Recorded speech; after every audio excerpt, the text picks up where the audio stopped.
kawan-kawan, pasti yang pertama-tama saya selalu mengingatkan ya, kawan-kawan, eh, yang pertama yang kita hadapi dan pasti kita hadapi adalah kematian ya. Itu tadi ya, kematian. Nah, kematian apa yang kita pilih nanti ya. Nah, sebelum kematian, memang kawan-kawan kita bermuhasabah ya. Karena eh, tadi yang disebutkan Mas Angga, kalau misalnya kita makan makanan yang baik, yang bermanfaat, bisa menjaga kualitas hidup kita supaya kita nggak sakit. Nah, kalau misalnya sakit, makanan apa yang kita pilih? Nah, ini kita bahas sakit dulu ya kawan-kawan. Eh, jadi tips dari saya untuk supaya kita bisa dapatkan empati pasien, kemudian dapatkan empati mungkin kawan-kawan yang akan kita jumpai. Ya, mungkin yang pertama ini ya kawan-kawan ya. Kawan-kawan, misalnya ada yang sakit, ya contoh di foto ini ya, di kiri bawah, ya, ini, ini ya. Nah, ini seorang ibu-ibu yang sudah kena cuci darah ya, yang sudah mengalami gagal ginjal dan akhirnya dicuci darah. Nah, sekali cuci darah kawan-kawan, itu butuh waktu 4 jam. Ya, 4 jam, yang ngantarkan ke rumah sakit siapa, ya pasti menyusahkan keluarga nanti, kemudian nanti pasiennya sendiri itu kualitas hidupnya terganggu karena seminggu 2 kali, 1 kali ke rumah sakit itu butuh waktu minimal kurang lebih 4 jam.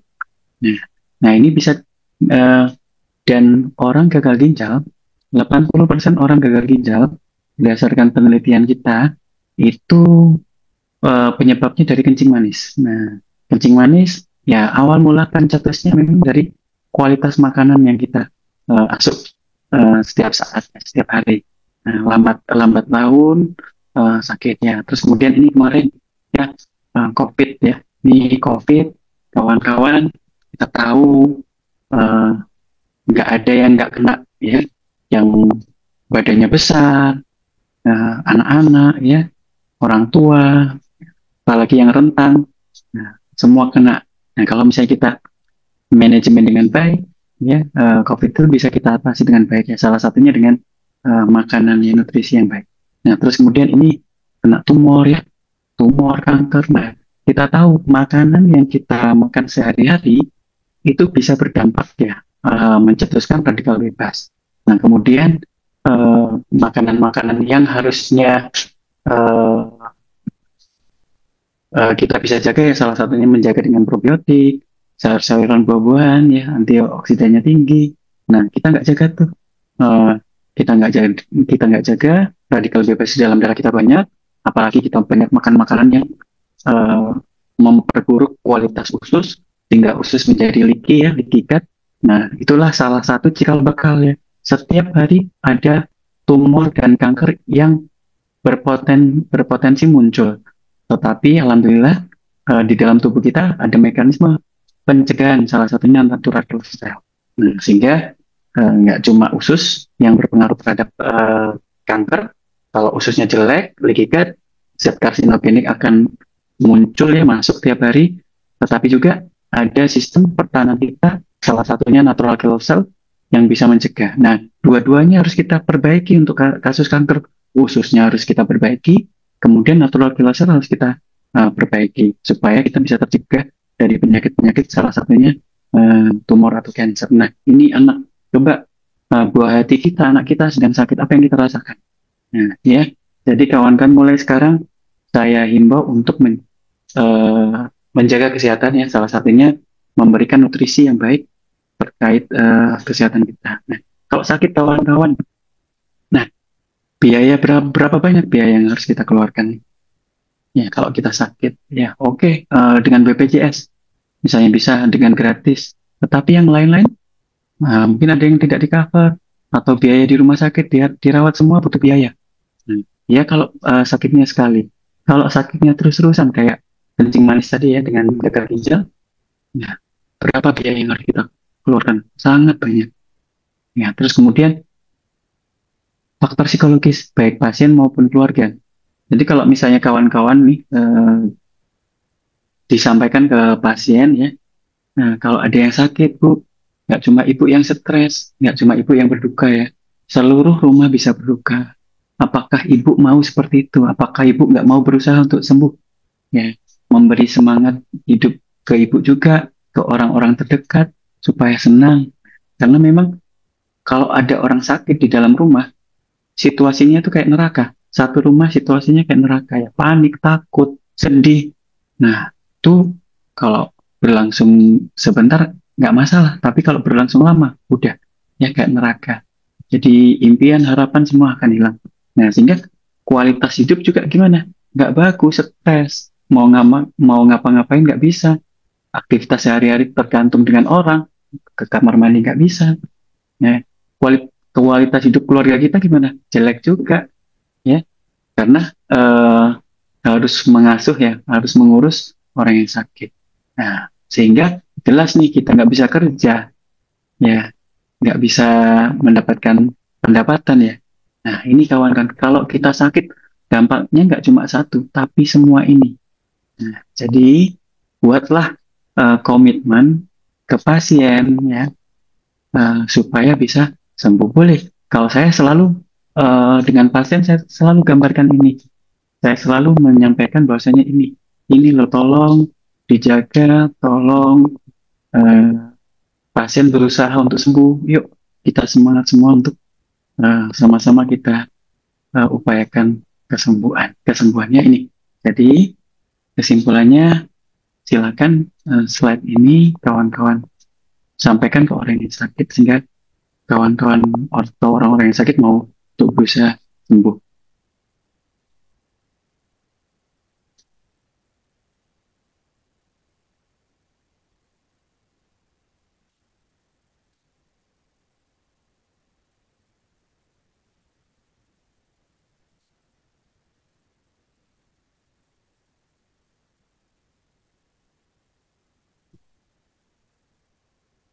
Nah ini ya, kenapa kodok kita gampang sakit? Nah ini kawan-kawan makanan-makanan yang ada di dalam eh,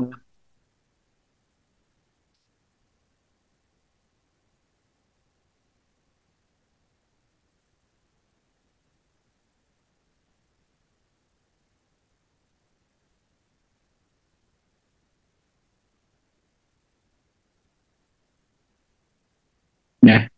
Nah tanpa kita sadari kawan-kawan nih, di dunia sekarang tuh semua berlomba-lomba membuat makanan dengan cita rasa yang sangat enak, manis dan sebagainya. Tanpa kita sadari juga ini tiap hari kita konsumsi kawan-kawan.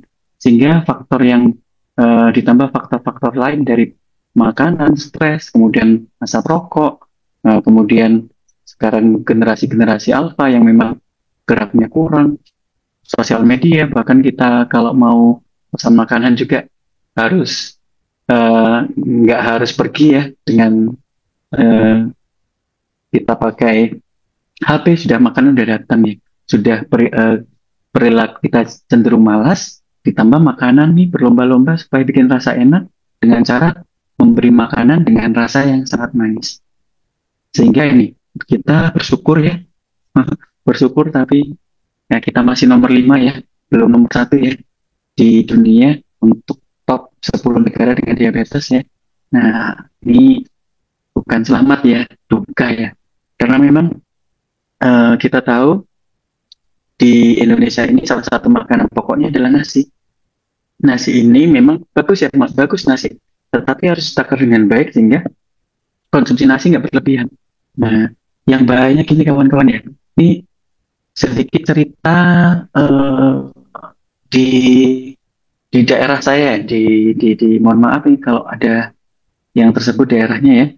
Eh, di daerah Pekanbaru itu makanannya itu paling banyak adalah eh, santan-santan ya, semua diberikan santan.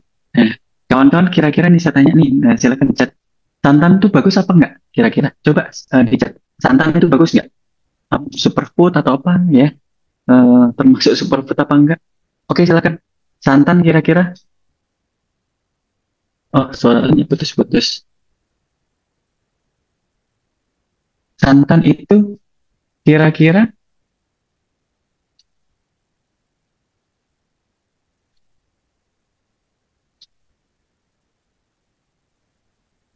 Oke, santan tidak bagus ya. Oke, nah kalau mentah bagus benar-benar, betul, betul sekali. Nah, santan itu bagus kawan-kawan, banyak mengandung asam lemak tidak jenuh.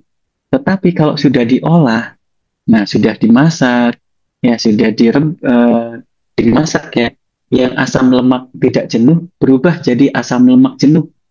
Nah, tetapi yang namanya lemak nih, yang namanya lemak, kalau kita makan akan memberikan cita rasa atau memberikan nafsu makan berlebih. Nah, bahayanya apa? Ya, bahayanya apa? Lemak, ya, santan-santan dicampurkan nasi, makan nasinya jauh lebih banyak, lebih lebih nambah-nambah, sehingga nasi itu konsumsi kita berlebih. Nah, jadi kalau di Sumatera ya di saya di Pekanbaru itu kalau makan nasi Padang saya lihat loh nasinya ini kok banyak banget ya, banyak banget dibungkus tuh.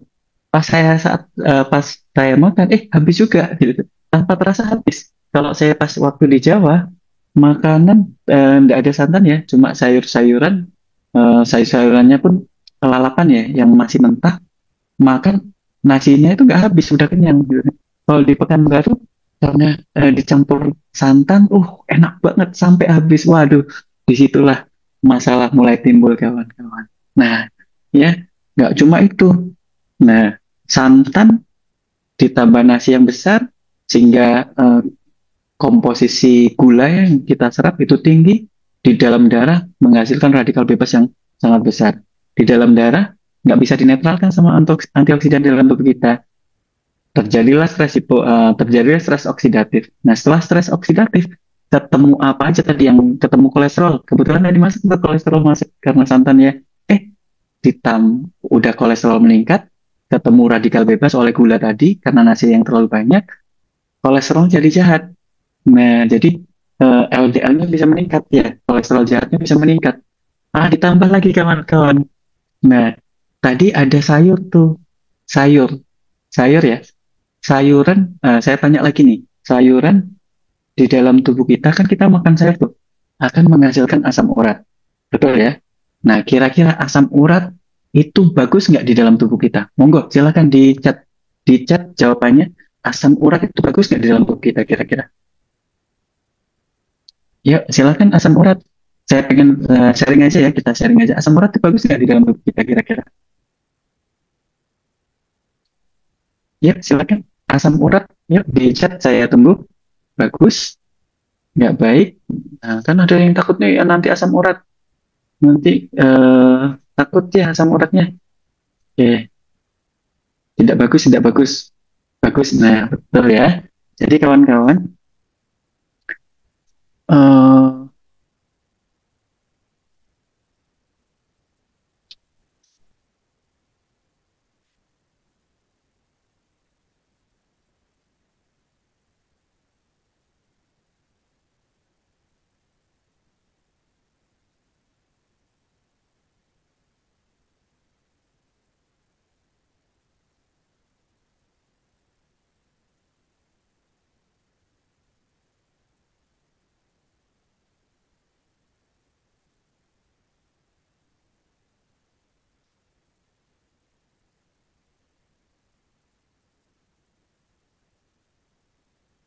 nah ini ya kawan-kawan ya.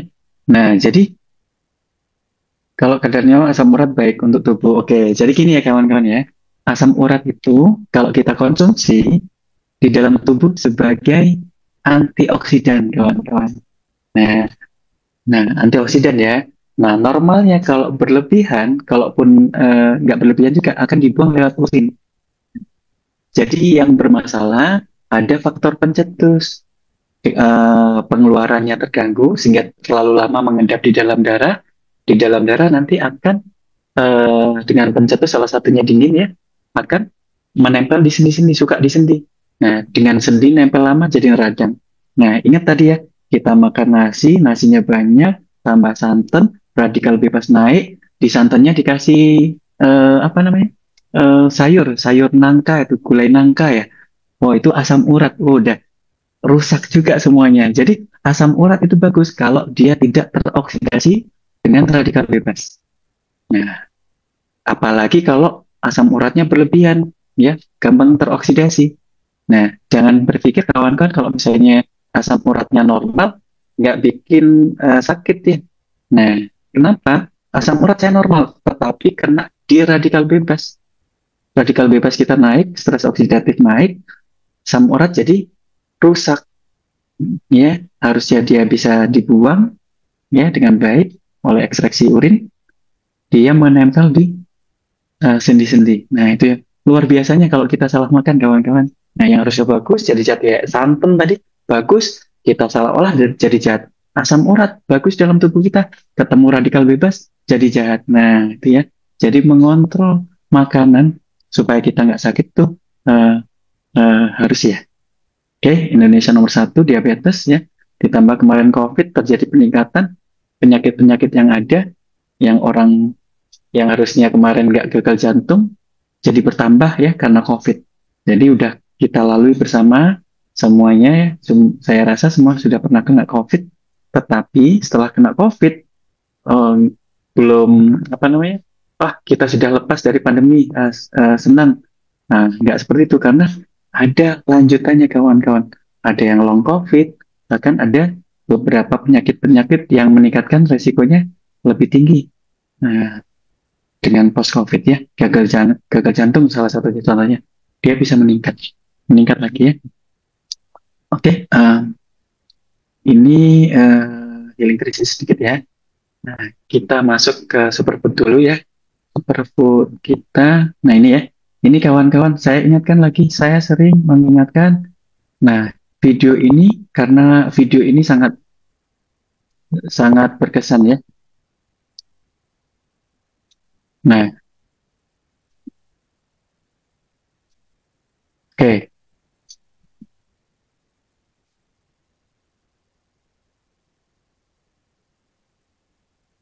Nah, tadi yang video pertama adalah usus yang bersih, suka minum air putih banyak, banyak makan sayur-sayuran ya, kemudian buang air besarnya teratur, jadi bersih kawan-kawan. Nah, ini orang-orang yang vegetarian, khususnya bekerjanya memang agak keras ya, karena memang asam apa vegetarian itu kan seratnya banyak ya.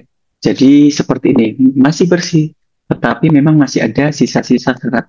Ya, tapi ini masih bagus.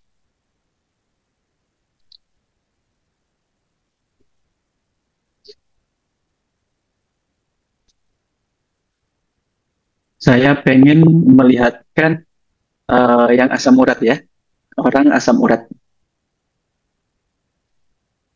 Nah, ini satu lagi pesan penting ya. Kawan-kawan, ada pasien dengan kanker payudara. Ya, kanker payudara diobatin kansernya baik kemoterapi, radioterapi, imunoterapi, bahkan pembedahan. Nah, tapi tidak dibersihkan ususnya. Nah, kira-kira tumbuh lagi nggak? Tumbuh lagi nggak kira-kira kankernya? Karena penyebabnya awalnya dari sini. Nah, mungkin 1 tahun, 2 tahun, 3 tahun, kankernya bisa berlanjut. Nah, ya, jadi untuk penanganan cancer, ya, salah satunya adalah eh, nutrisi, ya, makanan, ya, superfood yang bisa memperbaiki kualitas usus supaya kualitas usus kita bagus, sistem imun kita bagus ya, nggak terjadi leakage, zat-zat sampah nggak masuk. Nah, sehingga cikal bakal kanker tidak akan terjadi. Oke, kita lihat ini kanker prostat ya. Saya pengen lihat yang eh, asam urat. Ini kanker tapi usianya udah 65 tahun ya. Hitam banget, hitam kali. Nah, ini dia. Ini dia. 53 tahun dengan asam urat dengan GOUT. Nah, berobat ke dokter. Oh, dok, asam urat saya, dok.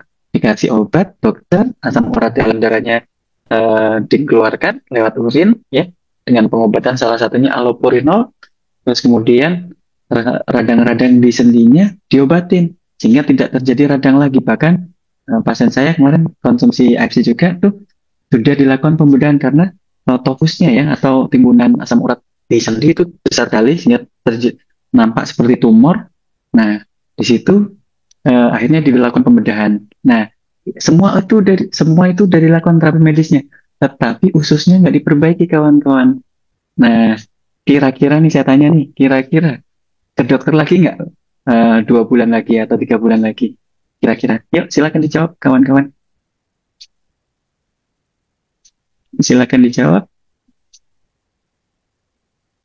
Oke, kira-kira nih, ayo kita sambil biar nggak ngantuk ya, umat lagi. Nah, jadi penting kan, kawan-kawan, eh, kawan-kawan bayangkan tadi kan, kalau misalnya kita nggak berobat ke medis, tapi kita nggak sempurnakan salah satunya nutrisi yang mensuplai supaya usus kita jadi bagus. Nah, nanti ke dokter lagi, ke dokter lagi, ke dokter lagi. Nah, berulang terus siklusnya. Nah, itu ya. Jadi, harapannya eh, kita mengobati pasien itu sembuh total. Ya, kalau sembuh total, nggak balik-balik, kualitas hidupnya juga bagus ya, nggak tergantung dengan obat lagi. Nah, itu ya poin nutrisi food. Salah satu syaratnya, saya sarankan harus bisa memperbaiki usus. Ya, salah satu syarat. Nah, salah satu syaratnya ususnya harus bisa diperbaiki. Oke. Nah, ini ya. Nah, ini tadi saya kenapa usus dok harus diperbaiki. Nah, ini kawan-kawan kita lihat di sini yang sebelah ini ya. Sebelah ini adalah usus yang bagus. Nah, ini ya. Yang sebelah satu lagi yang ini adalah usus yang kotor. Nah, kita lihat di sini ada salah satu eh, superfood yang paling bagus ya di usus adalah probiotik ini ya, yang hijau dan merah ya, yang hijau yang positif, merah nggak ada. Nah, yang hijau ini ada probiotik ini ya, probiotik ini ya membantu langsung, ada bakteri, ada virus, dia langsung dilawan ya, kuman, virus, dia langsung dilawan oleh bakteri baik ya. Kemudian bakteri baik juga membantu mencerna makanan-makanan yang seperti menyebabkan alergi, yang molekul proteinnya tinggi ya, salah satunya triptofan ya, cikal bakal untuk hormon dalam tubuh kita. Nah, itu akan dibantu dicerna oleh oleh probiotik, sehingga kualitas usus nih, dinding ususnya jadi bagus. Nah, kalau kualitas dinding ususnya bagus, ini sistem imun ya, sistem imun yang keluar, yang dari dalam darah, nih ya, dari dalam darah keluar nih mau menuju ke usus. Nah, yang sistem imun yang mau menuju ke usus jadi sedikit, nggak banyak-banyak tentaranya, karena aman, tentaranya cuma patroli aja, nggak terjadi perang. Nah, ini ya. Nah, apa salah satu uh, superfood ya untuk usus ya yang terbaik, salah satunya adalah probiotik ya. Nah, kita bandingkan nih yang di sebelah kanan saya. Nah, probiotiknya nggak ada dok, nih nggak ada probiotik, ada virus, ada bakteri, dia bisa langsung masuk. Nah, bisa menyebabkan peradangan di usus, ya, nyeri dan lain sebagainya. Virus masuk ya, terjadi kemudian zat-zat karsinogenik langsung bisa masuk, ya. Di awal pertahanan kita, oh yuk kita ada sistem imun banyak nih yang dibutuhkan oleh usus ya untuk menjaga usus, datang semua. Nah, banyak. Nah, akhirnya ususnya kelelahan, sistem imunnya kelelahan. Nah, pada saat sistem imun kelelahan bisa menyebabkan autoimun. Ya, bisa terjadi penurunan sistem imun secara keseluruhan. Nah, kemudian zat kanker yang masuk bisa menyebabkan kanker. Virus, bakteri bisa menyebabkan penyakit infeksi. Lambat laun, kalau misalnya ususnya tidak diperbaiki, bisa menyebabkan kanker usus. Nah, hanya dengan probiotik saja, kawan-kawan bisa membantu supaya usus bisa sehat. Nah, ini ya. Oke, dari sini silakan ada yang mau ditanya di chat, silakan. Slide ini penting. Silakan, saya tunggu. Kita interaktif aja ya. Silakan kalau ada yang mau ditanyakan terkait eh, slide ini kawan-kawan.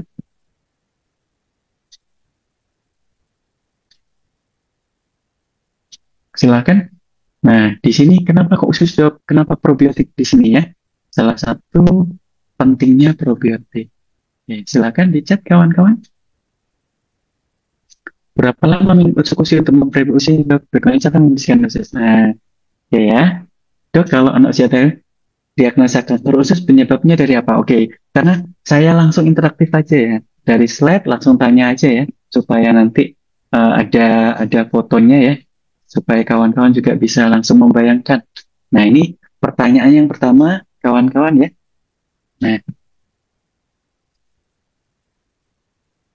nah ini ya, poin pertanyaan dok, berapa lama dok kira-kira untuk membersihkan usus? Nah, ini ya, untuk menjawabnya saya kasih kita tahapan healing krisis ya. Tahapan healing krisis ya, kawan-kawan penting juga ini kawan-kawan catat karena tahapan healing krisis ini kawan-kawan bisa memprediksi apa-apa saja gejalanya, sama apa-apa saja yang berkaitan dengan healing krisis, kemudian berapa lama. Nah, jadi kawan-kawan tahap yang pertama kalau healing krisis ini ya tahapan yang pertama adalah yang pertama kadang-kadang setelah konsumsi karena yang pertama ya pada saat minum yang pertama kali yang dirasakan tubuh biasanya enak ya. Contohnya kayak kita habis olahraga ya, habis olahraga lari itu pas sesaat setelah olahraga, oh enak nih segar. Nah segar. Tetapi setelah malam kemudian besoknya sakit-sakit semua. Nah sama. Ada beberapa pasien setelah konsumsi nutrisi yang dirasakan di awal enak, tubuhnya enak, oh kok ringan nih. Nah, kemudian setelah beberapa hari, karena yang pertama memang yang akan meningkat energi ya, supply energi, yang membutuhkan yang dipakai duluan itu adalah energi awal. Jadi terasa lebih enak. Nah, pada saat sel yang rusak mau diperbaiki, di situ terjadi proses atau gejala atau keluhannya yang namanya kalau misalnya boleh disebut adalah healing crisis. Nah, gejalanya apa saja? Kelelahan ringan, sakit kepala ya, gangguan pencernaan ringan. Nah, ini tahap satu, masih tahap satu. Durasinya berapa hari, dok? 1 sampai 3 hari. Nah, oke ya, dicatat tadi kan pertanyaannya berapa lama, dok, durasinya pembersihan. Kalau tahap inisiasi awal, ya, ada gangguan pencernaan ringan, ya, itu 1 sampai 3 hari. Nah, kemudian tahap puncak, tahap krisisnya. Nah, tahap mencretnya udah berat ya, sakitnya udah nambah ya. Nah, di mana tahap puncak gejalanya ini tubuh dan sendi udah tadi capek-capek, pegel-pegel, ini sakit-sakit. Bisa terjadi demam, bisa menggigil ya, mual ya, muntah, diare. Nah, ini bisa terjadi kawan-kawan. Jadi ada pasien saya yang diabetes ya, kakinya kakinya borok ya. Setelah konsumsi sakit kakinya. Pertama enak 1 2 hari enak, bisa tidur nyaman. Nah, kemudian pas pada saat sel kakinya mulai ditumbuhkan, salah satunya melibatkan sistem imun. Nah, sistem imun kakinya tumbuh, itu sakitnya kadang-kadang luar biasa, sampai nggak bisa tidur. Nah, bahkan, oh ini gimana nih, setelah konsumsi malah sakit. Padahal di situ dilihat, jaringannya mulai tumbuh, tapi sakit. Karena itu adalah salah satu tahapan healing krisis ya.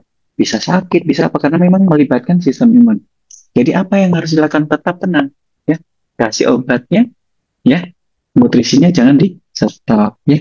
Karena memang ada gejala. Nah, demikian berapa lama dok? 3 sampai 7 hari. Tadi kan 1 sampai 3 hari itu yang ringan. Nah, kalau yang beratnya bisa 3 sampai 7 hari. Nah, terus kemudian tahap selanjutnya, tahap penyesuaian. Setelah puncak tadi kan yang dirasakan tadi, pembersihan ususnya udah sakit udah 1 minggu ya, udah 1 minggu bahkan sampai 10 hari udah bersih. Nah, kita masuk ke tahap penyesuaian. Gejala diarenya mulai enak. Ya, energinya sudah pulih lagi, perlahan-lahan kembali. Nah, kemudian kalau misalnya ada kesehatan kulit, kemudian pencernaan juga mulai membaik. Berapa lama dok tahap penyusuan? Itu 1 sampai 2 minggu. Nah, terakhir tahap pemulihan. Nah, ini udah enak nih, udah segar nih. Nah, itu udah segar nih, bisa beberapa minggu sampai beberapa bulan. Nah, itu ya kawan-kawannya. Nah, ini salah satu yang terjadi itu durasinya. Nah, dok, apa sih dok? Kenapa kok bisa healing krisis? Nah, kenapa? Nah, karena di healing krisis ini, yang pertama adalah salah satunya racun-racun yang nempel di usus, yang toksin, yang sampah, itu harus dikeluarkan di dalam tubuh kita. Baik lewat feses ya, dengan diare tadi, kadang-kadang BAB-nya tuh busuk banget, bahkan bisa hitam ya. Pasien saya tuh beberapa hari sampai minggu pertama itu BAB-nya hitam bau banget. Nah itu kawan-kawan bayangkan, sekotor itu usus di awal ususnya seperti itu. Nah kalau terlambat kita tangani dengan baik, ususnya bisa meradang, nambah kanker, sistem imun turun, hancur.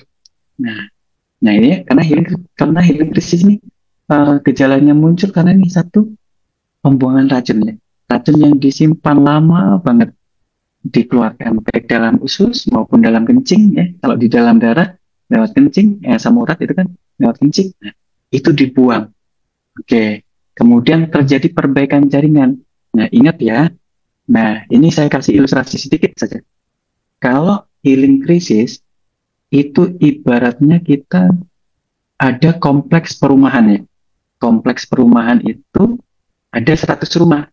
Nah, 100 rumah ada 50 yang rusak berat ada 30. Nah, itu ya.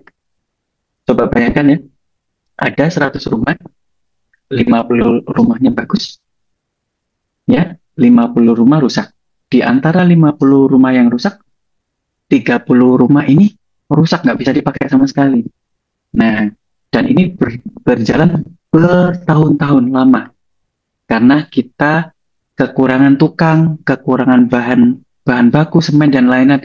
Akhirnya nggak diperbaiki. Ya, itu ya.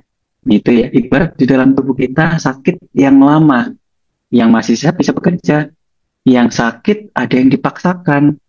Nah, walaupun sakit tetap disuruh kerja, ada yang sakit tapi nggak bisa diapa-apain. Nah, ya, saya ibaratkan dengan rumah tadi. Nah, kemudian kita konsumsi superfood. Nih, superfood.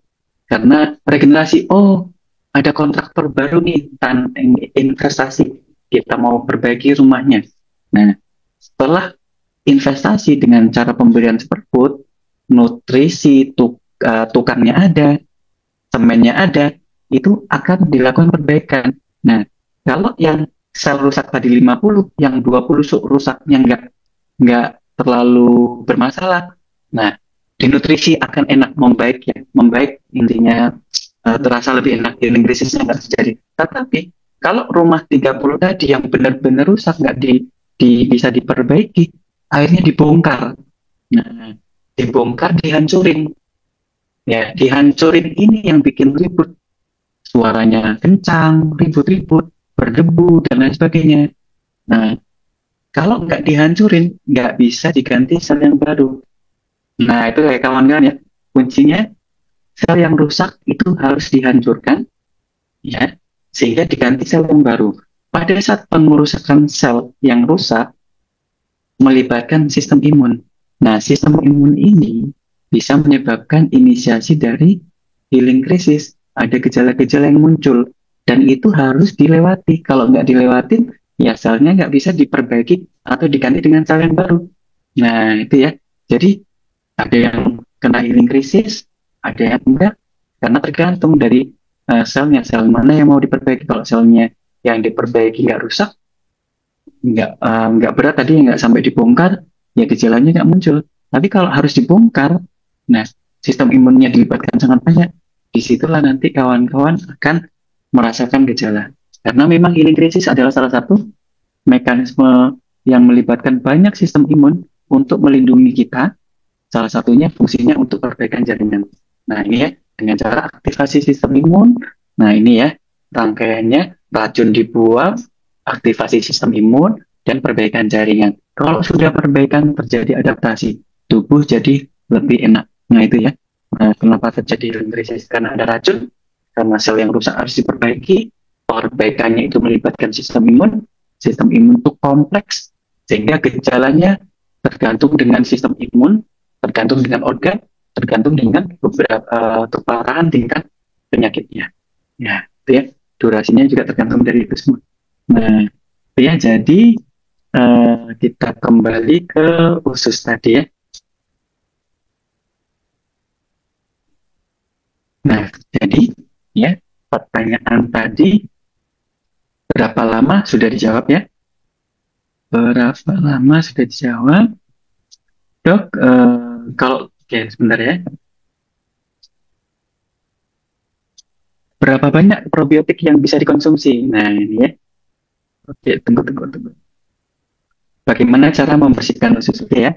Salah satunya dengan cara tadi ya konsumsi probiotik ya. Salah satunya usukusi. Ingat ya satu saset usukusi kan probiotiknya sampai berapa triliun ya? 1 triliun ya. Itu setara dengan minum 1.000 botol minuman yaitu probiotiknya, jumlah probiotiknya. Jadi saran juga untuk konsumsi usukusi, kawan-kawan kalau bisa target organnya sampai ke usus ya. Jadi harus tertelan ya. Saran yang terbaik harus tertelan. Kalau misalnya di bawah lidah boleh, tetapi yang jauh lebih efektif itu tertelan ya. Karena target organnya adalah di usus. Kalau sudah di bawah lidah tuh sangat bagus ya. Tapi kalau usukusi saya sarankan kalau bisa sampai ke usus karena target organnya adalah usus. Nah, gimana cara membersihkan? Konsumsi probiotik, kemudian banyak minum air putih ya. Nah, ingat ya, sel di dalam tubuh kita itu komposisinya 70-80% adalah air. Nah, ini selnya yang rusak itu dibongkar, dihancurkan. Nah, yang hancurkan itu keluar racun, racunnya akan dikeluarkan dalam tubuh melalui darah, darah isinya cairan. Nah, jadi untuk mengeluarkan toksin, racun, ya akibat pembongkaran sel yang rusak, ya itu butuh air. Ditambah untuk mengganti sel, sel yang rusak, kan butuh sel tuh baru tuh. Komposisi sel adalah 70-80% adalah air. Jadi butuh air, ya. Untuk mengganti sel usus dan memberikan sel usus butuh cairan yang banyak, ya. Jadi gimana cara membersihkan, ya? Konsumsi probiotik juga konsumsi air yang banyak. Ditambah serat ya, sayur-sayuran, buah-buahan. Nah, gitu ya. Salah satu caranya seperti itu. Dok, kalau anak usia 3 tahun diagnosa kanker usus itu penyebabnya dari apa sama tadi kayak leaky gut ya. Nah, jadi ini saya kasih pesan lagi ke kawan-kawan.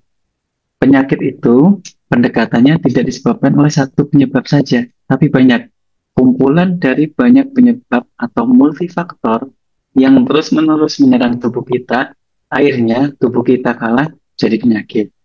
Nah, ya jadi kanker dok banyak, bisa genetik nih kita eh, ada kanker. Nah, terus kemudian makanan kita salah, terjadi leaky gut, ditambah radikal bebas di dalam tubuh kita karena asap rokok dan kawan-kawan di paru-paru. Nah, itu semua bertambah. Tetapi kalau kita menjaga usus, ya menjaga usus kita ya dengan baik, itu salah satu faktor terpenting nih dalam mencegah kanker. Kenapa? Usus itu menghabiskan 70% dari sistem imun kita. Kalau misalnya ususnya berantakan, sistem imun kita akan turun. Sehingga juga bisa mempengaruhi sel-sel natural killer cell, kemudian sel-sel limfosit yang yang peka terkait tumor dan kanker itu akan berkurang. Sehingga pertahanan terhadap cikal bakal kanker juga akan berkurang. Ditambah dengan usus yang berantakan terjadi leaky gut, zat-zat karsinogenik, sampah zat karsinogenik itu mudah masuk.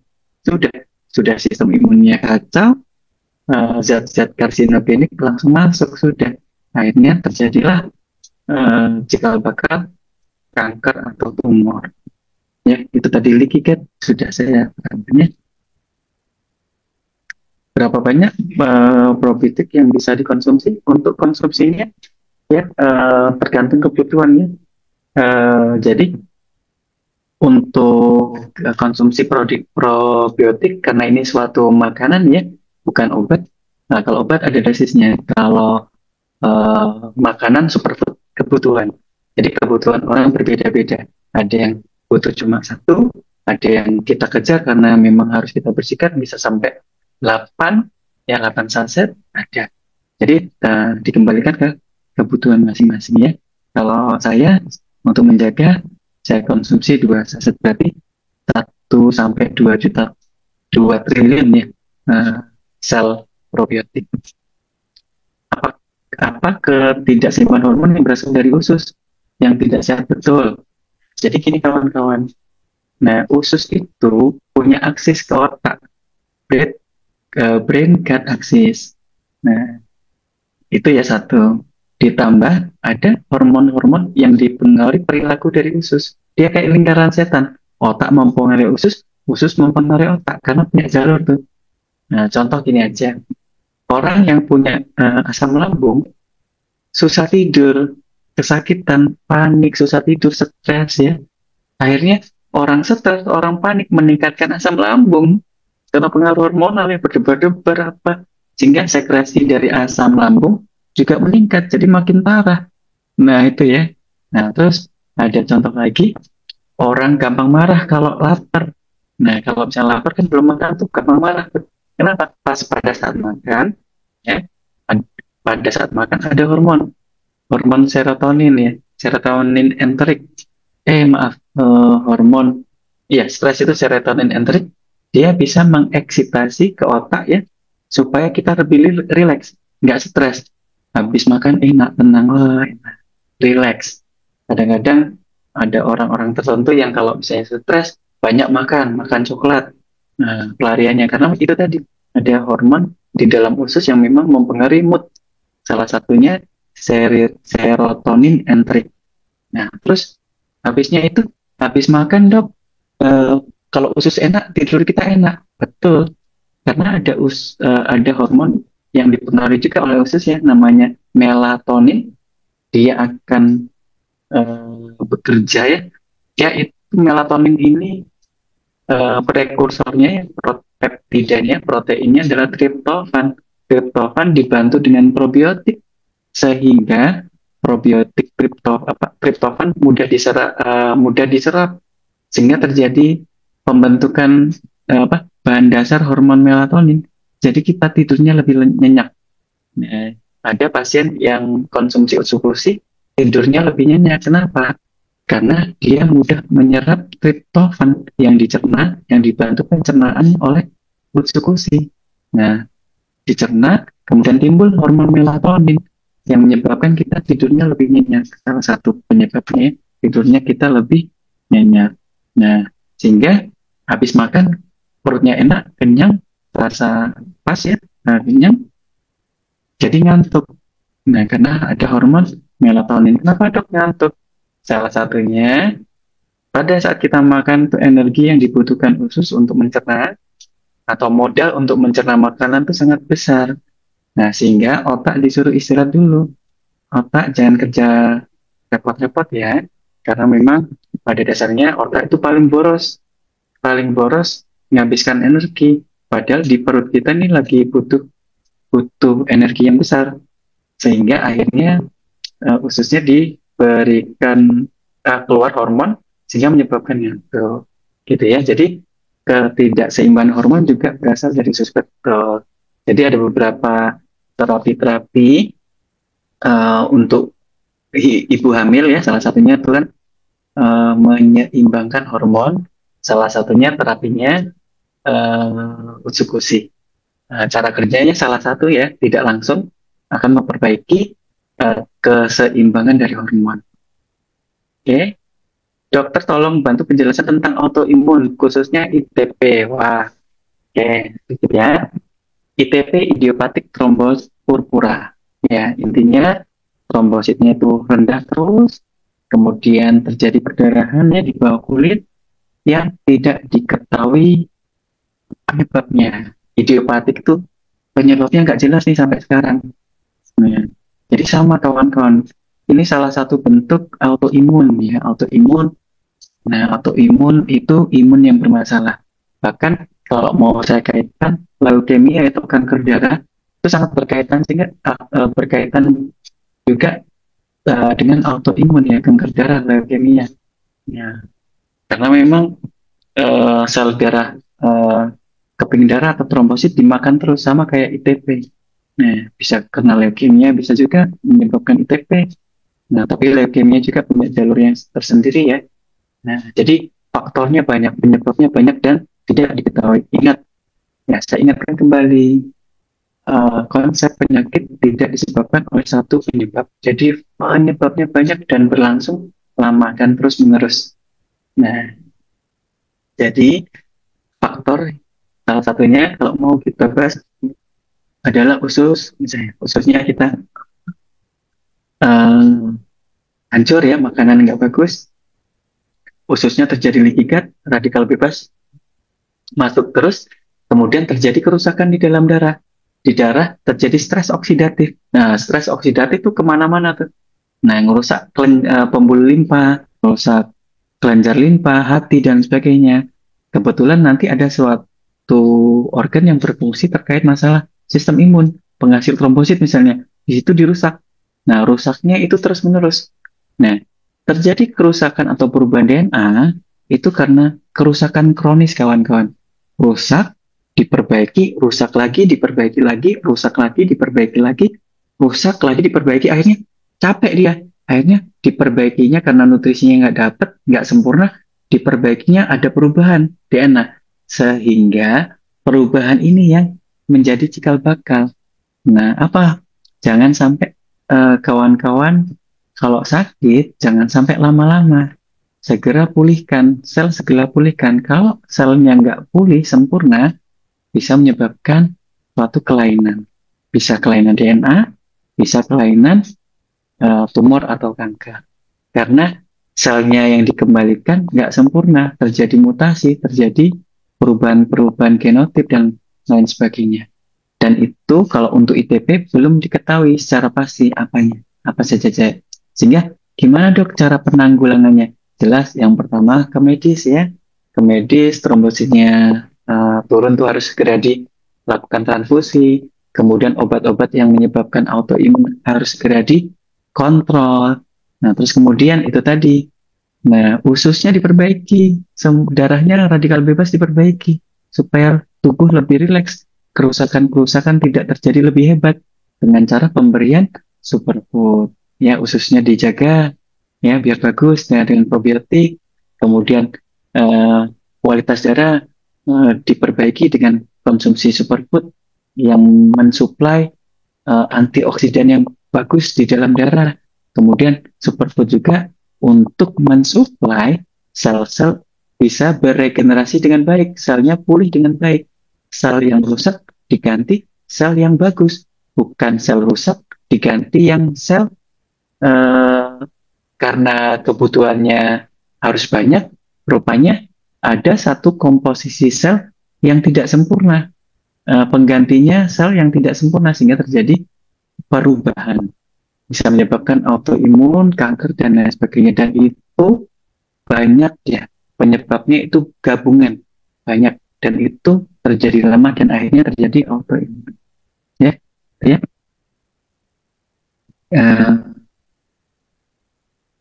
Dok, kalau tumit ini nggak apa-apa ya, metodenya gini aja ya. Superfoodnya langsung saya tanya kebetulan apa namanya ada pertanyaan lanjut ya. Izin Mas Angga langsung saya tanya jawab ya. Salam, Zoom bentar, Zoom ya. Taruh aja, taruh aja, Nah, taruh aja. Pulang jam berapa? Mau pulang, mau balik belum ya? Ditunggu sebentar ya. Ya.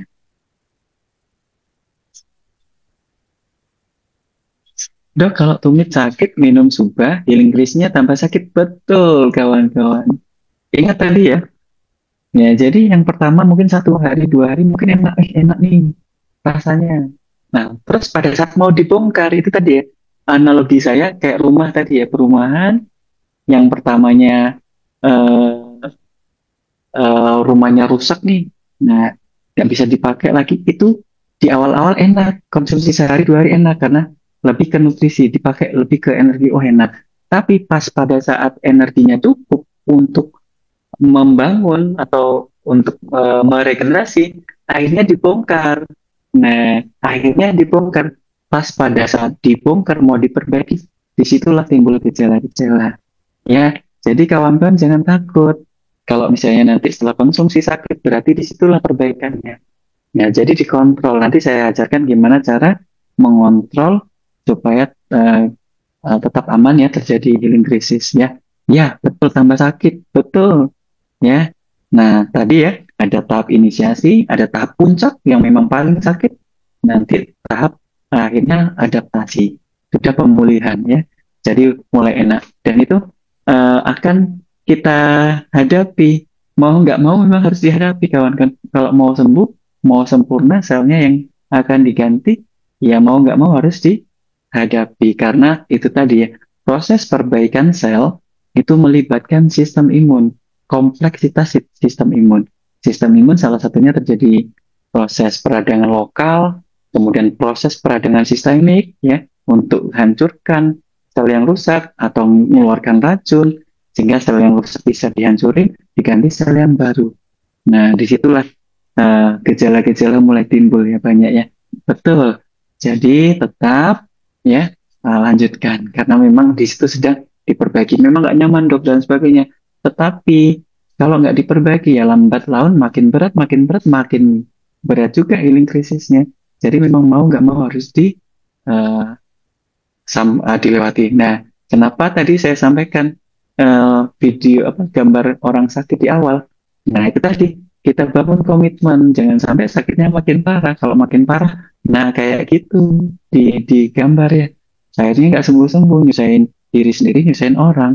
Nah, nggak seberapa dengan sakit ini kalau dibayangkan yang gambar tadi, sehingga orang akan termotivasi untuk sembuh. Nah, jadi sakit akan ditahan, maksudnya bukan ditahan ya, dicarikan solusinya, konsumsinya, nutrisinya, superfoodnya bisa dilanjutkan, gitu ya. Dok, maaf untuk ingin segera punya keturunan, pakainya apa dok? Sudah 5 tahun menanti anak, ya. Ini boleh konsultasi ke dokter after ya. Nah, kalau saya sarannya sih fokus ke USU, subah, subah pelengkap, ya. 3 USU, 1 subah. Ya, kita dominan ke USU kalau untuk keturunan ya. Hmm. Minimal pemberian USU untuk detox kira-kira untuk berapa banyak untuk dokter tergantung penyakit ya. Tergantung penyakit. Oh, untuk keluhan ringan contohnya dokter. Nah, jadi gini, kalau ada bermasalah di sistem imun, ada bermasalah di tumor, di kanker dan usus, itu langsung ada timbul gejala. Tapi kalau tidak ada permasalahan di situ, nggak ada keluhan sama sekali. Nah, jadi produknya itu tergantung paten ya, paten fungsi masing-masing. Nah, ini satu lagi kawan-kawan pesan ya, pesan yang kawan-kawan harus kawan-kawan kuasai. Pentingnya di sini ya, kawan-kawan, kawan-kawan harus hafal paten. Ya, paten fungsi itu mahal kawan-kawan. Penelitiannya itu sangat lama, membutuhkan biaya yang besar ya, miliaran bisa sampai puluhan miliar. Satu paten itu ya bisa sampai ratusan miliar kalau eh, membutuhkan penelitian yang sangat lama. Nah, di situ jangan disia-siakan. Kenapa dok harus hafal paten? Karena disitulah kekuatan superfoodnya. Ya, kekuatan superfoodnya apa? Satu untuk regenerasi sel misalnya. Sudah punya paten regenerasi sel. Jadi, apa sih paten itu? Nah, kalau penelitian itu kan, penelitian secara medis, laboratorium selama dalam kurun waktu tertentu minimal 5 tahun ya, karena penelitian itu eh, yang dipublish, apalagi melibatkan yang masuk di dalam tubuh itu ada minimalnya. Ya, kira-kira ya 5 sampai 15 tahun penelitiannya dan dengan konsumsi rutin selama 6 bulan, 3 saset, ya, satu produk 3 saset penelitiannya selama 6 bulan, paten fungsinya tadi tersebut, itu di atas 95%. Baru, contohnya gini, 100 orang diteliti, manfaat regenerasinya nyata, ditemukan harus melebihi 95 orang baru dinyatakan lulus patennya. Nah, jadi nggak main-main kawan-kawan, nggak mudah. penelitian ini. Jadi harus hafal, paten fungsi harus hafal. Nah, hafalnya itu dengan bahasa kawan-kawan, bahasa awam ya. Kalau eh, regenerasi sel misalnya, oh bisa karena awam boleh. Tapi kalau yang bahasa Inggris, kawan kan terjemahkan sendiri supaya kawan kan menguasai. Saya kasih contoh ini ya, paten fungsi subarasi, superfood subarasi. Di situ antioksidannya bagus ya, bekerja di dalam darah. Nah, satu dok, berarti penyakit-penyakit yang berkaitan dengan darah berarti dok, ini akan bagus.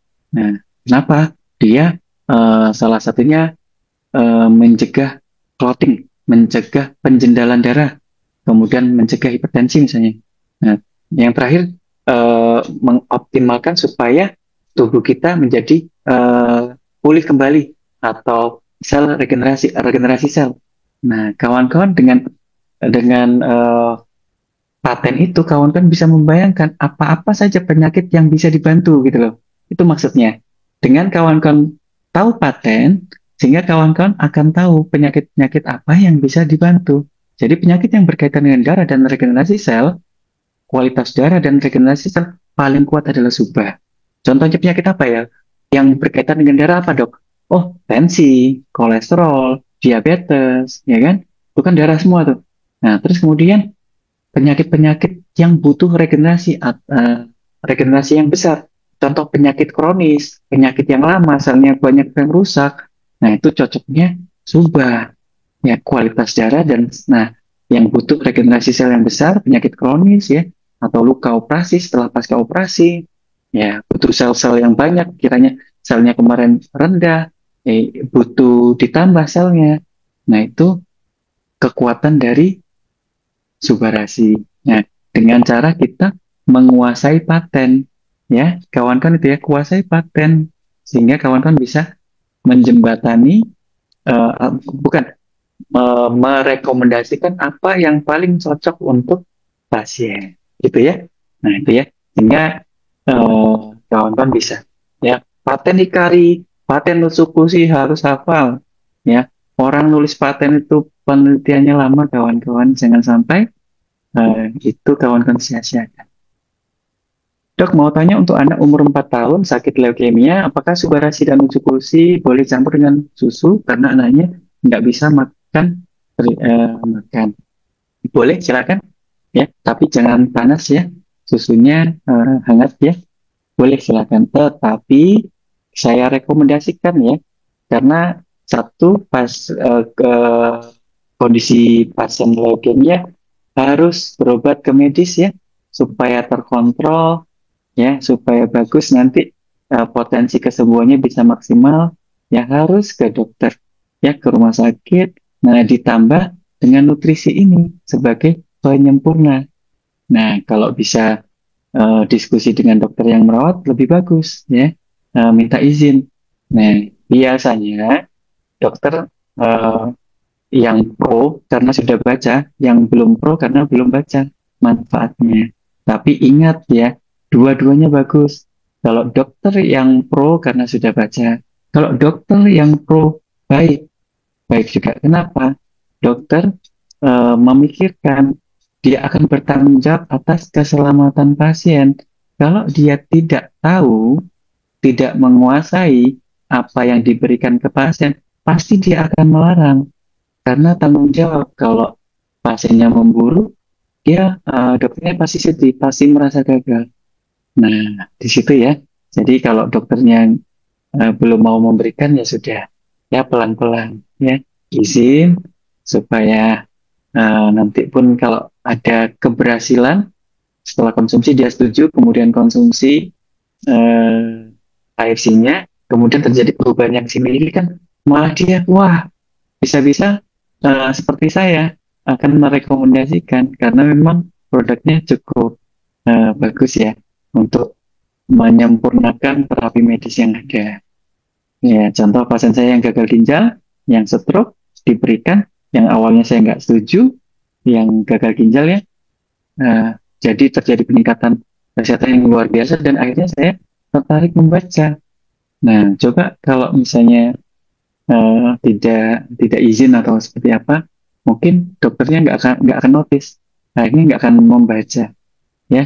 Tetap pelan-pelan. Terus eh, konsumsinya apa dok? Utsukushi ya, terutama utsukushi dominan suba kalau kondisi ngedrop banget. Jadi minimal 3 utsu 1 suba.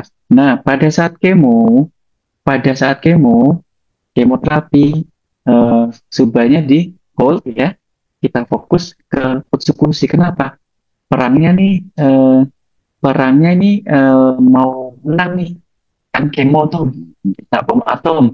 Nah, utsukushi kita perbanyak. Ingat kawan-kawan, kalau misalnya baca paten fungsi dari utsukushi adalah meningkatkan eh, meningkatkan keberhasilan kemoterapi, mengurangi efek jelek dari kemoterapi.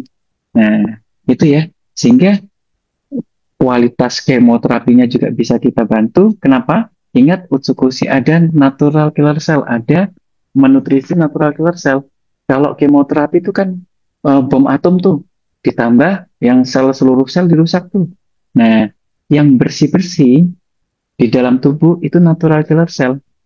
Natural killer cell itu yang eh, sel kanker atau tumornya dia keluar satu-satu, itu dibersihkan sama natural killer cell. Nah, ingat Utsukushi menutrisi natural killer cell, sehingga tingkat keberhasilan untuk menghilangkan sel tumor, sel kanker akan lebih meningkat. Nah, ditambah ada patennya mengurangi efek samping dari kemoterapi, baik tumor lisis, kemudian radikal bebas yang meningkat, dan lain sebagainya. Itu bisa dicegah, dan itu paten kawan-kawan. Nah, paten fungsinya, coba kawan-kawan baca di paten fungsi dari Utsukushi. Nah, membantu meredakan efek yang berat, efek jelek dari kemoterapi. Sehingga pasien saya sendiri, eh, kemo 1 dan kemo kedua tidak konsumsi AFC. Pada saat kemo ketiga, jumpa sama saya suruh untuk konsumsi Utsukushi. Ya, 2 saset, karena saya kalah ya, karena saya empatinya berlebihan. Biasanya minimal 4 saset nih. Nah, biar cepat perangnya, biar cepat. Ini nih, minimal 4 saset. Tetapi memohon 2 saset dulu. Ya sudah, ya. Nah, apa efeknya setelah konsumsi Utsukushi? Yang biasanya setelah kemo 1 dan kemo 2 tuh tiduran, nggak enak. Nah, ini bisa masak, bisa nyapu, bisa jalan-jalan setelah kemo. Setelah kemo nggak terasa. Nah, setelah konsumsi Utsukushi. Nah, itu karena nggak usah takut. Karena ada patennya. Kalaupun nanti dokternya melarang, dok ada patennya kok dok. Nah, tapi kalau sudah nggak ada patennya, nanti kita debat kusir. Nah, ini nanti teori salmon, teori ini, teori itu. Nah, nanti banyak. Nah, jangan nanti dipertentangkan dokter A sama dokter B. Nanti adu teori nanti. Jangan. Ya, karena di Utsu ada patennya. Nah, yang paling aman, biar nanti dokternya yang menangani juga nggak was-was kalau dia belum pro AFC ya. Nah, jadi lebih enak karena landasannya sudah ada paten fungsi di Utsukushi. Oke? Dokter, jika penderita gagal ginjal dan sudah hemodialisa melalui DM, nah ini ya, kawan-kawan, kalau udah gagal ginjal kita udah terlambat banget. Ya, terlambat banget. Salah satu organ yang tidak pernah istirahat, menyaring darah terus-menerus adalah ginjal. Nah, salah satu faktor sel itu mudah diregenerasi adalah sel yang sedang istirahat, sel yang bisa istirahat. Nah, kalau sel yang jarang istirahat itu susah banget untuk diregenerasi. Butuh waktu ya yang sangat lama, butuh effort yang sangat besar. Itu poinnya. Sehingga yang untuk gagal ginjal, kawan-kawan terus disemangati ya. Terus ya mudah-mudahan selnya pulih ya, sel ginjalnya pulih. Tetapi memang sel ginjal itu salah satu sel yang regenerasinya sangat lambat ya. Bukan mustahil ya, karena kita sudah melihat keajaiban-keajaiban di sel-sel yang lain. Bukan mustahil, tetapi memang butuh waktu. ya untuk di ginjal. Nah, terus kemudian hipertensi. Nah, diabetes. Nah, itu tadi. Nah, diabetes akan berakhir di eh, ginjal terlambat ya. Nah, itu tadi ya. Bisa berarti untuk kasusnya kan berhubungan dengan darah. Nah, darah juga biasanya diabetes itu kan darahnya tinggi kali tuh. Biasanya kalau gula darah tinggi kali asalnya dari mana? Makanan. Berarti ususnya kotor juga tuh. Nah, jadi ususnya diperbaiki, darahnya diperbaiki, mudah-mudahan regenerasi bisa terjadi dengan memberikan nutrisi stem cell. Nah, itu ya. Jadi, apa konsumsinya? Kalau kondisi ini ususnya diperbaiki, tapi dominan subah, karena selnya banyak yang rusak. Ya, satu usus tiga subah. Dan itu ya minimal pengobatan 6 bulan. Minimal pengobatan 6 bulan dengan dosis minimal yang saya sebutkan tadi. Nah, tetap ke dokter, ke rumah sakit supaya kerusakannya tidak berlanjut. Karena sejatinya nutrisi adalah mengembalikan sel yang rusak menjadi sel pulih ya. Nah, dan itu butuh waktu. Kayak kita nanam pohon, nggak bisa pohonnya langsung diganti, tapi ditanam dulu. Dan itu butuh waktu dan eh, pohonnya biar sampai besar sehingga kuat. Jadi nggak tergantung dengan faktor-faktor lain maksudnya. Bisa nanti medisnya bisa berkurang, kemudian selnya udah kokoh bisa menghasilkan buah, akhirnya misalnya contoh nggak perlu insulin, insulin sudah mulai terbentuk, nah, seperti itu ya. Nah, analoginya. Dok, bagaimana dengan autoimun sudah? Oke, konsumsinya apa itu ya? Gagal ginjal tadi sudah saya sampaikan. Untuk ambeien sebaiknya minum. Nah, oke ya.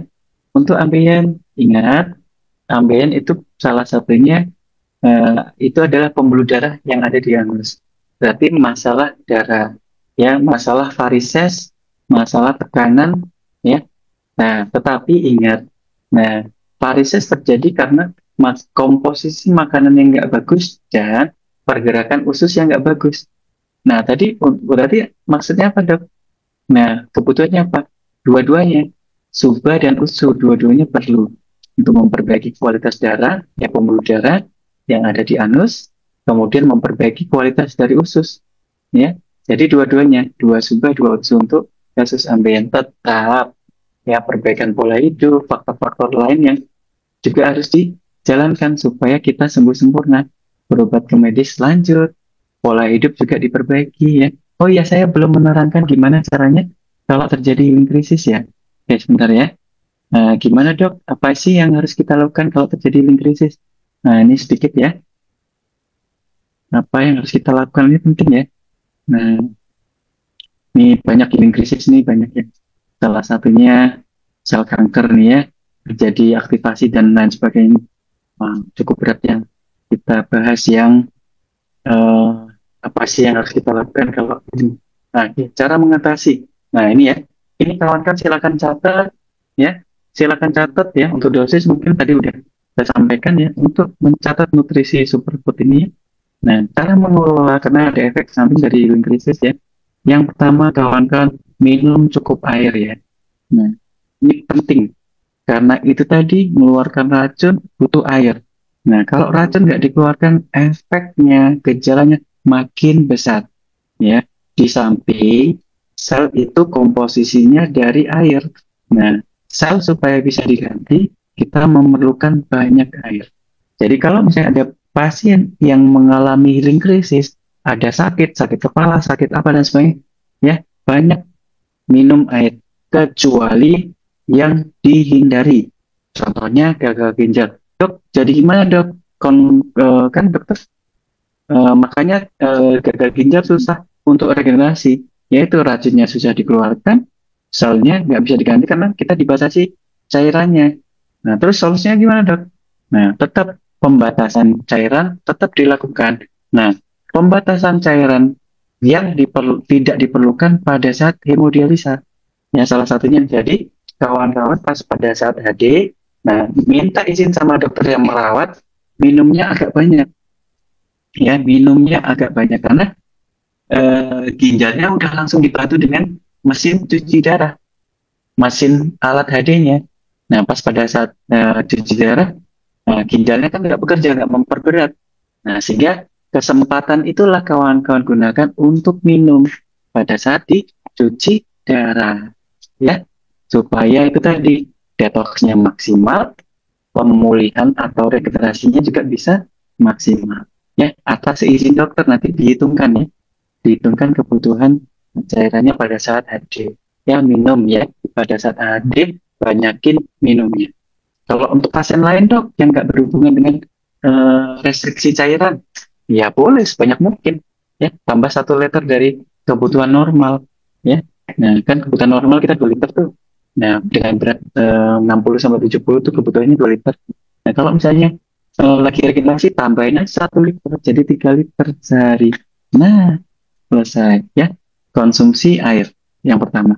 Yang kedua, istirahat yang cukup karena proses detox, proses healing krisis itu sistem imun bekerja secara maksimal, ya, perang dia, dan itu butuh energi. Nah, dan sel di dalam tubuh kita yang mau dihancurin, mau diganti, itu butuh energi, dan energinya sangat besar, kawan-kawan. Ya, jadi harus banyak istirahat, kita tampung energi kita, supaya energi ini digunakan stem cell untuk regenerasi, digunakan sistem imun untuk menyerang sel-sel yang rusak, ya bukan menyerang sih, untuk aktivasi terkait sel-sel yang rusak itu harus diganti, ya butuh energi yang besar. Jadi harus banyak istirahat. Jangan sampai nanti, oh enakan dok saya dok, euforia malah jalan ke sana ke sini aerobik dan sebagainya, overload, overdo ya, akhirnya rusak. Akhirnya harusnya bisa diganti, ya bisa regenerasi malah nggak bisa regenerasi. Ya itu ya harus istirahat. Yang ketiga, konsumsi makanan yang bergizi, ya boleh ditambah kawan-kawan, karena konsumsi nutrisi ini ada beberapa organ-organ yang memerlukan nutrisi spesifik. Contohnya kayak kalsium, magnesium. Kalau nyeri-nyeri sendi, sakit pinggang, ini tulang sendi, oh kita konsumsi utsukushi aja, subarasi aja, tapi tanpa memberikan nutrisi yang memang dibutuhkan untuk tulang, kayak susu ya, kalsium, magnesium, dan kawan-kawan. Nah, itu wajib. Jadi untuk pas pada saat ini sakit-sakit, itu kan sistem imunnya lagi nyerang tuh, eh, sel yang rusak lagi diserang mau diperbaiki tuh. Nah, habis dihancurin mau dibuat sel yang baru kan butuh nutrisi itu yang lengkap. Nah, nggak semua organ butuh nutrisi yang sama, kayak tulang nutrisinya yang paling baik tulang dan sendi, salah satunya yang paling banyak adalah nutrisi kalsium. Jadi ditambah nutrisi tersebut. Nah, terus kemudian yang ususnya bermasalah dok, mencret kebutuhan cairan. Nah, ditambahin cairan. Di samping itu tadi untuk detox ya, untuk detox tadi butuh cairan. Ditambah kalau diare, berarti nutrisinya harus ditambah sebanyak kekurangan cairan tadi. Nah, ditambah oralit, ya nggak cuma subarasi utsukushi aja, tambah cairan-cairan oralit. Nah, intinya tambahkan nutrisi yang lain diperlukan untuk organ-organ yang sedang bermasalah, ya. Nah, terus kemudian kalau misalnya ada gejala muncul dan gejalanya cukup mengganggu, boleh kawan-kawan konsumsi obat-obat medis, ya, obat pereda yang mungkin di awal obat-obat yang dijual bebas silakan, ya. Kalau mereda bagus, tapi kalau tidak mereda, segera hubungi dokter, segera ke rumah sakit supaya tidak memberat ya. Dan ini harus kawan-kawan sampaikan di awal, ya. Jangan sampai terlambat. Kalau udah terlambat, kalian sampaikan, kadang-kadang pasien sudah panik duluan, akhirnya tidak masuk. Ya, mungkin itu ya. eh eh, ini kita ya. Sedikit ya kita bahas di eh, tanya jawab aja ya. Oke, teman saya gagal ginjal karena hipertensi, kemudian HD 2 kali seminggu, sudah 2 bulan. Saya saya eh, ingin menawarkan produk AFC. Baiknya konsumsi apa ya dok? Budget juga kendala. Apakah cukup Suba Utsu satu pasang saja? Nah, untuk gagal ginjal, saya sarankan satu Utsu 3 Suba ya. Itu minimal kita lihat.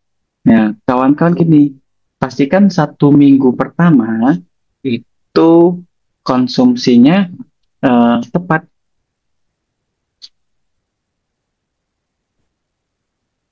Maaf ya, Dek. Nah, maksudnya apa gini? Ini saya kasih ilustrasi ya.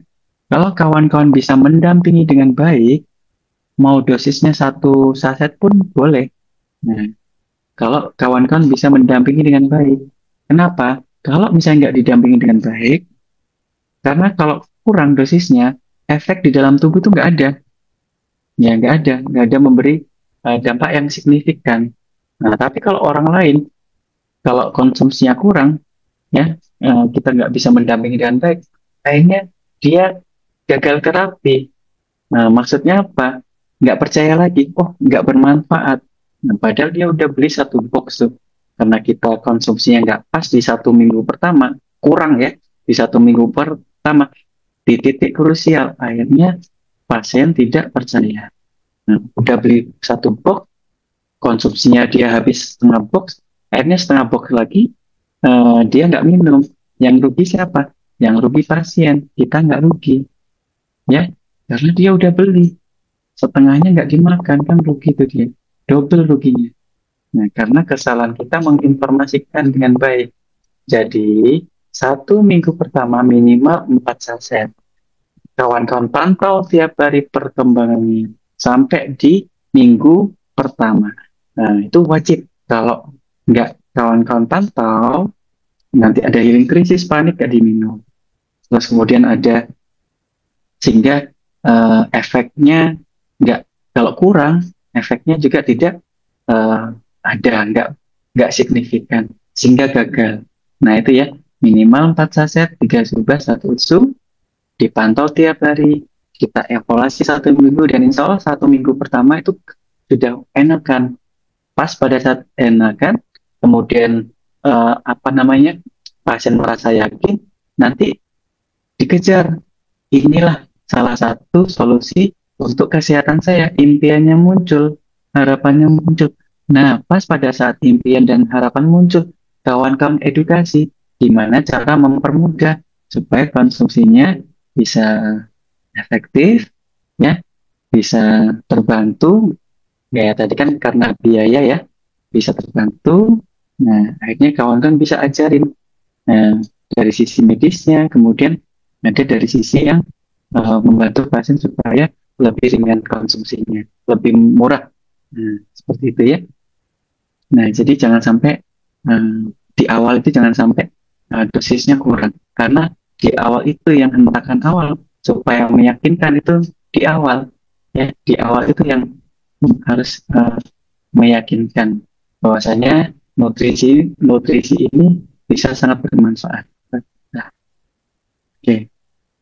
Kawan-kawan, kebetulan saya ada, mohon maaf nih masih di rumah sakit, tadi terlambat karena memang saya siapkan di sela-sela, sudah saya siapkan waktunya, tetapi memang di rumah sakit sedang sibuk-sibuknya.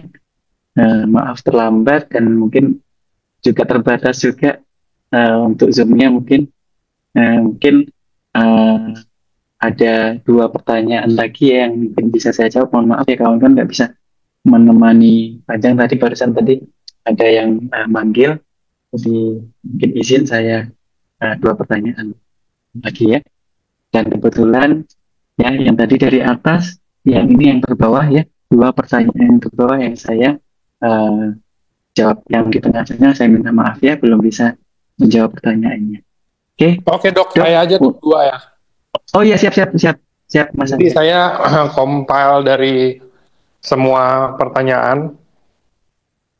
Eh, ini dari tadi saya ada beberapa lihat pertanyaan-pertanyaan tentang produk dan lain-lainnya nih. Kalau yang pertanyaan pertama dok, apakah cukup kalau misalkan kita mau ningkatin kualitas hidupnya ini hanya dengan produk AFC? Jadi contoh gini dok, misalkan saya usia 45 tahun, terus saya perokok, saya suka begadang, tiap pagi saya ngopi, makan saya nasi padang, gulai kepala ikan, apa gitu loh. Waduh, semua ya. Apakah satu pertanyaannya, apakah itu pola hidup yang baik kah?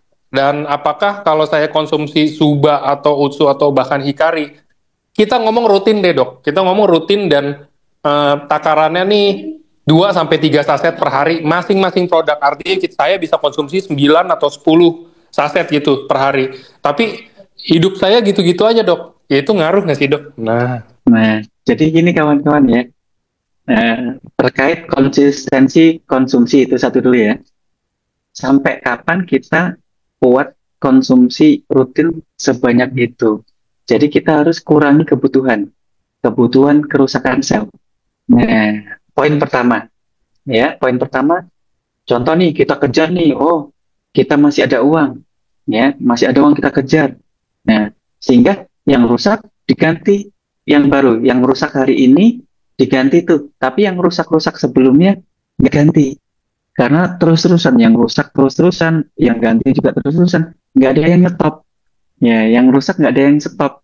Nah, kalau misalnya kita lakukan banyak terapi, salah satunya pola hidup dari A sampai Z tadi pelan-pelan. Oh, oke, satu dulu kita perbaiki, dua dulu, habis itu tiga dan sebagainya. Sehingga kerusakannya nggak nambah terus. Nah, kalau kerusakannya nggak nambah, ya efektif konsumsinya, jadi naik. Jadi organ-organ yang dulu-dulu rusak juga bisa diperbaiki. Apalagi nih Mas Angga, di dalam tubuh kita setiap hari normal saja, nggak ada yang Mas Angga sebutkan tadi. Sel itu rusak, sel itu punya usia dan harus diganti. Nah, apalagi ditambah yang radikal bebas semua tadi, kerusakan meningkat. Nah, sel yang sebelumnya rusak atau sakit nggak bisa diganti. Kesimpulannya, jangan seperti itu. Kalau kita nggak bisa menggantungkan saja di AFC. Nah, kalau sakit ke medis ya, kerusakannya dikontrol dengan obat.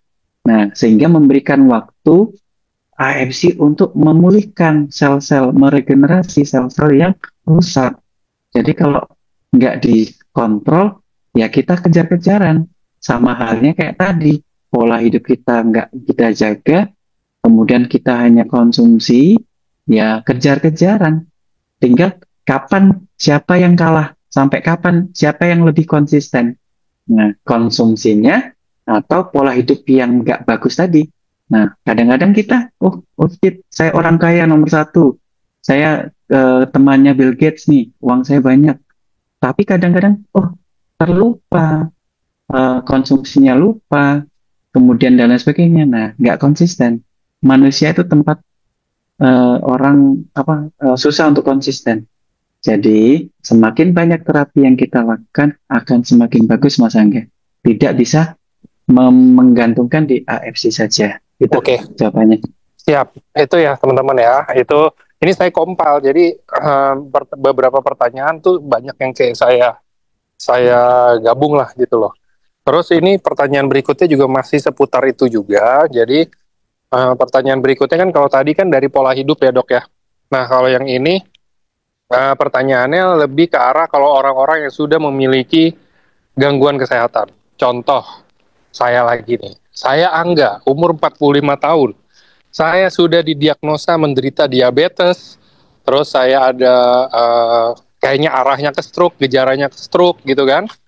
Itu udah kata dokter. Terus saya udah harus konsumsi pengencer darah dan lain-lain. Disuruh dokter nih, dok. Tapi saya ditawarin sama teman saya yang tetangga saya, nih konsumsi suba aja. Nggak usah tuh diminum yang dokter suruh. Nggak usah dijalanin yang dokter suruh. Konsumsi ini aja pasti sembuh. Nah, teman saya bilang gitu. Apakah itu benar, dok? Apakah itu tepat? Ataukah tetap saya harus utamanya saya harus tetap dengerin dokter dulu, baru saya maintain kesehatan saya dengan produk ini, gitu dok. Oh, Mas Angga, kita pernah Zoom overclaim nggak? Belum ya? Udah pernah dulu banget. Oh dulu ya? Oh ya. Oke.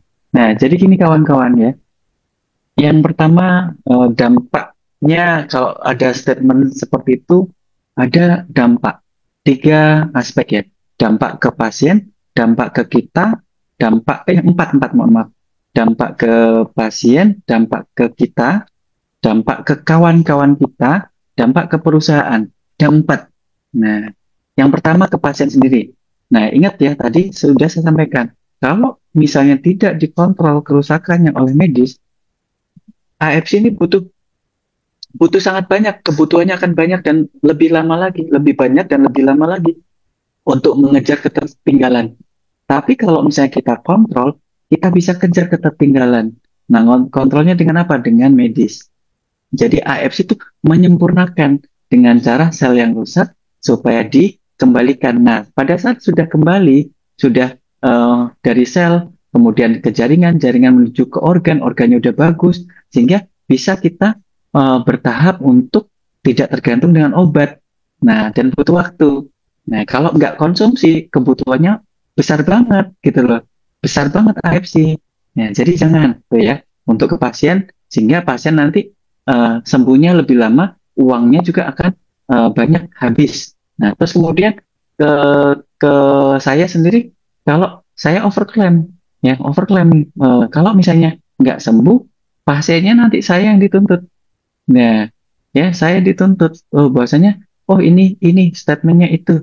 Ya, pas pada saat, oke lah dari 10 mungkin ada respon misalnya. Rupanya ada 9 yang nggak respon. Akhirnya saya tidak dipercaya. Kepercayaan saya berkurang. Nah, pada saat kepercayaan berkurang, pasien tadi ngomong ke yang lain-lain. Nah, kalau ngomong-ngomong ke yang lain-lain, akhirnya kawan-kawannya, kawan saya nih, yang menyampaikan produk bagus ini, jadi nggak dipercaya lagi. Wah, enggak nih, nggak bagus, nggak ada efeknya. Karena kesalahan awal saya, nyampaikan bahwasanya terlalu overclaim. Nah, oke. Kemudian, akhirnya kan susah tuh kawan-kawan yang lain. Nah, kemudian perusahaan jadi mudah dituntut karena statement dari kita, AFC gini-gini. Ah, itu. Ya, karena deliknya ada. Karena overclaim. Padahal perusahaan nggak menyampaikan hal tersebut karena ini nutrisi. Nah, di situ kawan-kawan ya. Jangan. Jangan overclaim.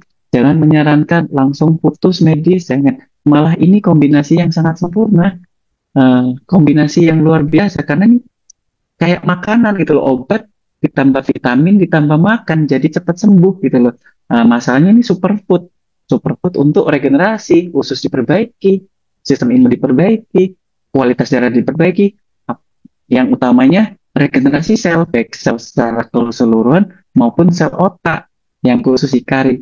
Nah, itu ya kawan-kawan ya, jangan sampai langsung di cut off medisnya. Nah, nanti bisa berdampak yang nggak baik untuk pasien maupun kita maupun kawan-kawan kita, bahkan sampai ke perusahaan. Itu Mas Angga.